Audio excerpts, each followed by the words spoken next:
সকালে জলখাবারে রুটির সাথে বানিয়েছি ছোলার ডালের তরকারি। এই ছোলার ডালের তরকারিটা রুটি, লুচি, পরোটার সাথে দুর্দান্ত লাগে। এই তরকারিটা বানানোর জন্য তাওয়ায় দিয়ে দিলাম একটা শুকনো লঙ্কা, গোটা জিরে, গোটা ধনে, কয়েকটা গোটা লং আর গোটা গোলমরিচ। একটু হালকা ভেজে নেবো, মিক্সি বাটিতে গুঁড়ো করে নেবো। প্রেসার কুকারে দিলাম সর্ষের তেল, আদা কুচো, রসুন কুচো, আর দিলাম গোটা জিরে, গোটা মৌরি, কালো জিরে, কয়েকটা কালো সর্ষে দিয়ে রাত্রে ভিজিয়ে রেখেছিলাম ছোলার ডাল, সেটা দিয়ে দিলাম।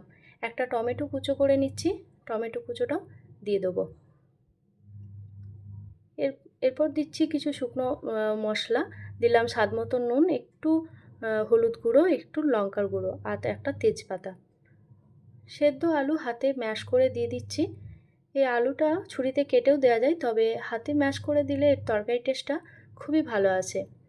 একটু ভালো করে একটু সময় নিয়ে কষতে হবে সমস্ত মশলার সাথে আলুটা।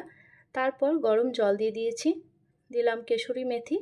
এরপর প্রেসার কুকারে ঢাকনা লাগিয়ে একটা সিটি দিয়ে নেব। প্রেসার কুকারের ঢাকনা খুলে দেখি ছোলার ডালটা সেদ্ধ হয়ে গেছে, যেহেতু রাত্রে ভিজিয়ে রাখা ছিল।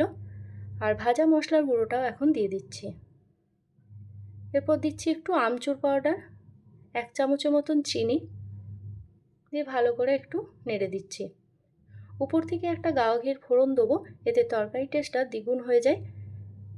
গাওয়া ঘিয়ে এখন ছোলার ডালের তরকারির উপরে দিয়ে দিচ্ছি গরম মশলা। গাওয়া ঘিয়ে দিয়ে দিলাম খুবই সামান্য হিং, নারকেল কুচো, একটু কাশ্মীরি লঙ্কার গুঁড়ো।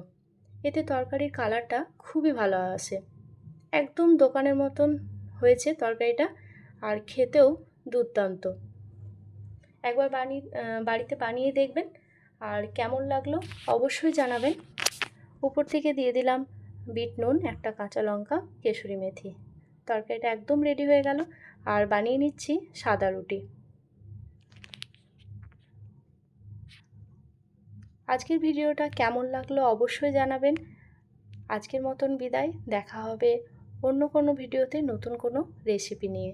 টাটা।